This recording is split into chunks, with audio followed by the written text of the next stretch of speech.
மனிதானே மகத்தானவன், மனிதானே மகத்தானவன், மனிதானே மகத்தானவன். நண்பர்கள் அனைவருக்கும் வணக்கம். பதிவுக்கு போகிறதுக்கு முன்னாடி இது வரைக்கும் நம்ம சேனல் சப்ஸ்கிரைப் பண்ணலைன்னா சப்ஸ்கிரைப் பண்ணி சப்போர்ட் பண்ணுங்க. விஜயோட அரசியலில் கரூர் சம்பவம் மறக்க முடியாத ஒரு சம்பவம். அந்த சம்பவத்துக்கு பிறகு அதாவது அண்ணாமலை அவர்கள் கொடுத்த ஒரு ப்ரெஸ் மீட்டிங்கும் யாருமே மறக்க முடியாத ஒரு ப்ரெஸ் மீட்டிங் தான். சப்போஸ் அண்ணாமலை அவர்கள் அந்த நேரத்தில் அந்த மாதிரி ஒரு ப்ரெஸ் மீட்டிங் கொடுக்கலன்னா களமே வேற மாதிரி இருந்திருக்குமோங்கிற ஒரு சந்தேகம் எல்லாருக்கும் வரும். ஆனால் அன்னைக்கு பார்த்தோன்னா அதாவது விஜய்க்கு சப்போர்ட்டாக ஒரு விஷயத்த சொல்லலை, கள யதார்த்தம், அதாவது ஒரு நியாயமான விஷயத்தை தான் எடுத்து சொன்னார். அதாவது தனிநபர் ஆணையம் மேலெல்லாம் நம்பிக்கை இல்லை, இது விஜய் மற்றும் குற்றம் சுமத்தினா போதாது, அரசாங்கத்து மேலேயே தவறு இருக்குது, அந்த மாதிரி சில நிறைய விஷயத்த சொல்லியிருந்தார். அதனால தான் இன்றைக்கி சிபிஐ போன விஷயமானாலும் சரி எல்லாருக்குமே ஒரு நியாயமான ஒரு விஷயம் கிடைக்குங்கிற ஒரு கள யதார்த்தம் இன்னைக்கு இருந்துகிட்ருக்கு. ஆனால் இப்போ இத்தனை நாள் கழிச்சு கிட்டத்தட்ட ஒரு 25, 26 நாள் 27 நாள் ஆயிருக்குன்னு நினைக்கிறேன். விஜய் அவர்கள் நிறைய விமர்சனத்தை பார்த்துருக்கிறாரு. இங்கே ஒரு யதார்த்தத்தை தான் நம்ம பேச போகிறோம். அதுக்காக விஜய்க்கு ஆதரவு அப்படின்ற நிலைப்பாடு இல்லை. விஜய் அவர்கள் இத்தனை நாள் ஏன் வரல, இந்த மாதிரி நிறைய குற்றச்சாட்டுகள். ஒரு பக்கம் அவருக்கு பிடிக்காதவர்கள், அதாவது திமுக, விசிக, நாம் தமிழர் கட்சி, இவங்கெல்லாம் ஒரு பக்கம் சொல்கிறதெல்லாம் நம்ம கவனிக்கலாம். ஆனால் இந்த 27 நாள் 25 நாளுக்கு அப்புறம் விஜய் அவர்கள் கரூருக்கு எவ்வளவோ முயற்சி, தனி ஒரு மண்டபத்தில் கேட்டிருந்தாரு. அந்த இடத்துல நிறைய அங்கே இருக்கிறவங்கெல்லாம் கொடுக்காம எல்லாம் தவிர்க்கப்பட்டதெல்லாம் நம்ம கவனித்தோம். இப்போ சென்னைக்கு அவங்களெல்லாம் வரவழைச்சு பார்க்குறதா சில செய்திகள் இன்னைக்கு வந்துட்டு இருந்தது. இப்போ நிறைய இதுக்கு ஒரு விமர்சனம் கொடுப்பாங்க. அதாவது சம்பவ இடத்துக்கு அவர் வரமாட்டாரு, ஆனால் அவங்க போய் அவங்கள பார்க்கணுமா அப்படின்னு அதுக்கும் விமர்சனம் கொடுப்பாங்க. இப்போ இந்த இடத்துல நம்ம கவனிக்கப்பட வேண்டிய விஷயம் என்னன்னா, விஜய் தானே ஒரு கட்சி, அரசியல் தெரியாத கட்சி, ஏன் இந்த அளவுக்கு அவர் மேல எதிர்ப்பு இருக்கணுங்கிறது இந்த கள யதார்த்தம். விஜய் ஒன்றும் தெரியாது, எதுவுமே அரசியல் தெரியாது, ஒன்றும் எல்லா கூட்டம் எல்லாம் ரசிகர் அப்படின்னு சொல்றாங்க. அப்போ இந்த இடத்துல விஜய்க்கு ஏன் இந்த அளவு எதிர்ப்புங்கிறது தான் இப்போ நம்ம பேசுறோம். இதுக்காக நம்ம அவருக்கு ஆதரவாவோ அப்படி இல்லை, கள யதார்த்தத்தை மட்டும் நம்ம பேசுறோம். அப்போ இங்க ஒரு voice of common Aadhav Arjun அவர்கள் ஒரு இது எடுத்திருக்காங்க, ஒரு சர்வே ரிப்போர்ட் எடுத்திருக்காங்க.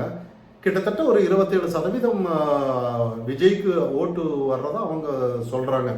ஆனா இந்த விஷயம் திமுக பெண் அமைப்புக்கு ஏதோ போயிருக்குன்னு சொல்றாங்க.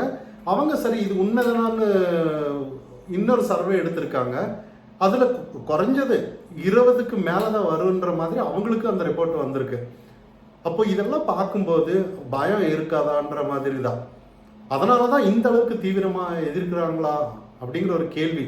இதை தாண்டி இன்னைக்கு நாம் தமிழர் கட்சி ஆனாலும் கூட இன்னைக்கு கண்டிப்பா இன்னைக்கு கள யதார்த்தம் விஜய் அவர்கள் நாம் தமிழர் கட்சி விட 1% மேலதான் வாங்குவாருங்கிறது எல்லாருக்கும் தெரிஞ்சிருக்கோ இல்லையோ, சீமான் அவர்களுக்கு தெரிஞ்சிருக்கிறதுனாலதான் விஜய் விடாம விரட்டி அடிச்சிட்டு இருக்காங்க அவங்க ஆதரவாளர்கள் எல்லாருமே. நம்ம தொடர்ந்து கவனிக்கலாம். ஆனா இந்த இடத்துல ஒரு கட்டமைக்கிறாங்க, அதாவது விஜய்க்கு அரசியல் தெரியல, எதுவுமே தெரியலன்னு. அப்படி தெரியல தானே, உங்க பாட்டு உங்க வேலையை பார்க்கலாதுன்ற மாதிரி.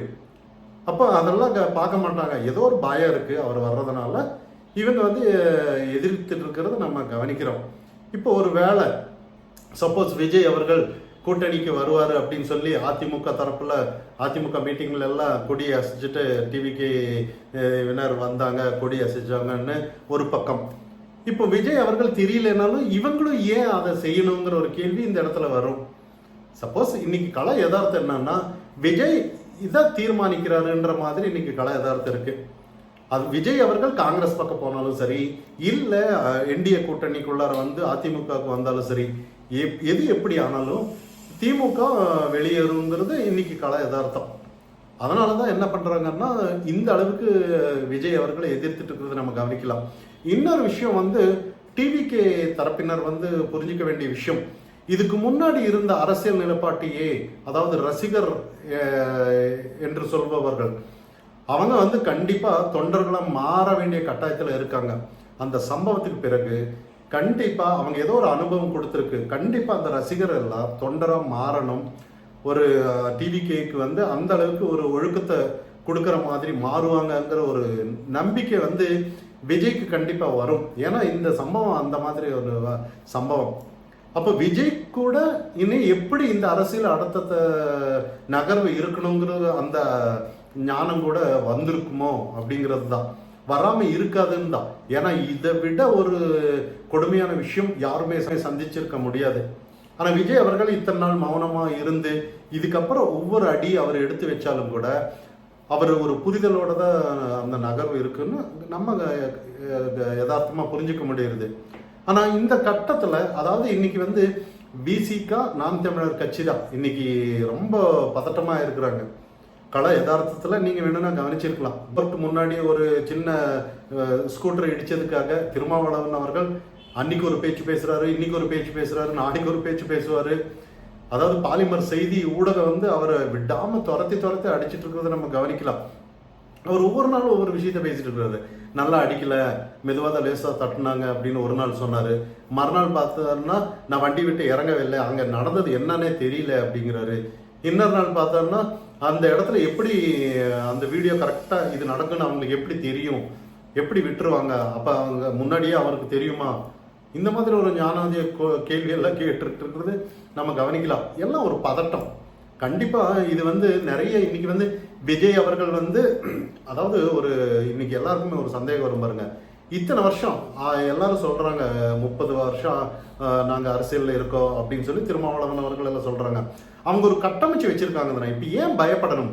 அந்த கட்டமைச்சவங்க எல்லாம் விஜய் பின்னாடி ஓடிடுவாங்கன்னு ஏன் பயப்படணும்ன்ற மாதிரி. அதே நாம் தமிழர் ஆனாலும் சரி, ஏன் நீங்க எல்லாம் பதறீங்க, ஏன் பயப்படுறீங்க?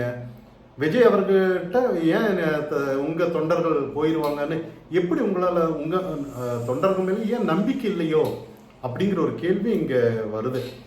அதனாலதான் இந்த பதட்டத்தோட இருக்காங்க. ஏன்னா பிசிகாவோட செயல்பாடானாலும் சரி, நாம் தமிழர் செயல்பாடானாலும் சரி, இன்னைக்கு வேற விதமா இருக்கு. இன்னைக்கு அதாவது இதுக்கு முன்னாடி வந்து திமுக அந்த அளவுக்கு எதிர்த்துட்டு இருந்தாங்க. ஆனா இப்ப வந்து முழு நேரம் முட்டு கொடுக்கறதுலயே பாதி இவங்களுக்கு வேலை. அப்போ இவங்க தொண்டர்களே ஏதோ ஒரு சலிப்பு வந்திருக்குன்னு தான் நம்ம இங்க கவனிக்கணும். எது எப்படியோ விஜய் அவர்கள் வந்து இன்னைக்கு வந்து 2026 தேர்தலில் வந்து அவர் கூர்ந்து கவனிக்கப்பட வேண்டிய ஒரு அரசியல் தலைவராக தான் வருவார். அதுக்காக விஜய் அவர்கள் முதலமைச்சராக வந்துருவாரு அப்படின்னு சொல்ல முடியாது. அப்படி சொன்னா விஜய் கூட நம்ப மாட்டாரு. அப்போ ஏதோ ஒரு மாற்றத்தை வந்து அவருக்குன்னு ஒரு ஓட்டு எண்ணிக்கை எல்லாம் இருக்குங்கிறது கள யதார்த்தம். இன்னைக்கு அது இல்லை, அவங்க வரமாட்டாங்க, ஏதோ சும்மா அரசியல் ரசிகர் கூட்டம் தான் அப்படின்னு சொல்றதெல்லாம் இன்னைக்கு ஏற்றுக்கொள்ள முடியாத ஒரு விஷயம்தான். ஏன்னா இதுக்கப்புறம் எப்படி சிபிஐ ரிப்போர்ட் வந்தாலும் இல்லை திமுகக்கு எதிராக சில அடுத்த நகர்வுகள் விஜயோட அரசியல் நுணுக்கெல்லாம் எப்படி இருக்குன்னு யாருக்கும் தெரியாது. அப்படி ஒரு வேளை அவர் தீவிரமா இப்ப வந்து ஏடிஎம்கே இப்படி ஒரு களமே மாறி இருக்கு. களத்தில் நின்று நெல் பயிர் அது இது டேமேஜ் ஆனதுனால அவங்க கூட நின்று பார்க்கறதுனால இன்னைக்கு ஆளுங்கட்சியா இருக்கிற முதலமைச்சர் ஆனாலும் உதயநிதி ஆனாலும் எல்லாம் பின்னாடி ஓடிட்டு வர கட்டாயம். ஏன்னா களத்தில் நின்று அரசியல் பண்ணிட்டு இருக்காங்க. அப்போ கட்டாயமா ஆளுங்கட்சி அவங்க வந்து பதில் சொல்லியே ஆகணும். அதே மாதிரி விஜய் அவர்கள் வந்து நாளைக்கு உண்மையிலேயே கள யதார்த்தம் மக்களோட மக்களா வருவாருன்னு தான். ஆனா நிறைய நம்ப மாட்டாங்க. அவர் என்ன பண்ணாலும் வீட்டில இருந்து அரசியல் பண்ணுவாரு, புலி வெளியிலேயே வராது அப்படின்னு நிறைய விமர்சனம் இருக்கும். ஆனா இதெல்லாம் தாண்டி அவர் கட்டாயமா ஏதோ ஒரு விஷயம், ஏதோ ஒரு சூட்சுமம் இருக்குங்கிறது இன்னைக்கு எல்லாராலையும் வைக்கப்பட வேண்டிய விஷயம். இதை தாண்டி இன்னைக்கு வந்து நிறைய கட்டமைப்புகள், இன்னைக்கு வந்து திராவிட கட்டமைப்புகள் ஒவ்வொன்றா உடஞ்சிட்டு வர்றதை நம்ம கவனிக்கலாம். மக்களுக்கு ஒரு தெளிவு கிடைக்குது. ஆனா இதை தாண்டி இன்னைக்கு வந்து நிறைய திராவிட வந்து நாளைக்கு ஏதோ காசு இருக்கு அது இருக்குன்னு சொல்லி மக்கள் கிட்ட காசு கொடுத்து ஏதோ ஒரு ஓட்டு வாங்குறது கூட. ஏன்னா இதுதான் என்னைக்குமே நடந்துட்டு இருக்கு இன்னைக்கு. அதாவது காட்சிகள் மாறாது, வசனங்கள் மாறாது. அது எப்படியோ திராவிட அரசியல் பாருங்க, அன்னையிலிருந்து இன்னைக்கு வரைக்கும் ஒரே மாதிரி தான் இருக்கு. மாறவே மாற மாட்டாங்கிறது, மக்களும் மாற மாட்டாங்கன்ற மாதிரி. ஆனா கட்டாயமா 2026 தேர்தலில் வந்து மக்கள் மாறினால் மட்டும்தான் இந்த திராவிட தமிழகத்திலிருந்து விடுபடுறதுக்கு ஒரு நல்ல ஒரு மனிதானி மகத்தானவன் மனிதா